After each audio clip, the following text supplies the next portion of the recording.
Hello guys, అందరూ ఎలా ఉన్నారు? బాగున్నారా? ఇంట్లో అయితే తినడానికి ఏం లేదని చెప్పి మొత్తం వెతుకుతుంటే నాకైతే పచ్చి కొబ్బరి కనిపించిందండి. సో దాంతో ఏం చేద్దామని చెప్పి పచ్చి కొబ్బరితో లడ్డు అయితే చేసిన. చాలా అంటే చాలా బాగుంటుంది, చాలా హెల్దీ కూడా. సో ఇప్పుడు నేను ఎలా చేసినానో ఆ ప్రాసెస్ చూసేద్దామా. ముందుగా అయితే పచ్చి కొబ్బరిని మంచిగా పీసెస్లా కట్ చేసుకొని మిక్సీలో వేసుకొని మెత్తగా మిక్సీ పట్టుకోవాలి. ఇగో ఇలా ఉండాలన్నమాట. ఆ తర్వాత 3 టేబుల్ స్పూన్ గీ వేసుకొని మంచిగా పచ్చివాసన పోయే వరకు ఆ కొబ్బరిని మంచిగా ఫ్రై చేసుకోవాలి.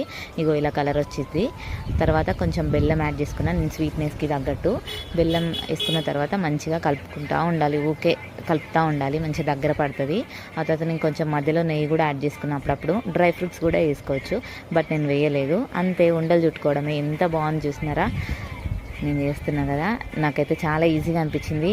వితిన్ హాఫ్ అన్ అవర్లో అవుతుంది, అంతే, టైం ఏం తీసుకోదు. చాలా ఈజీ ప్రాసెస్, చాలా హెల్దీ కూడా. నా వీడియో నచ్చితే లైక్ చేయండి, subscribe my channel. Bye bye.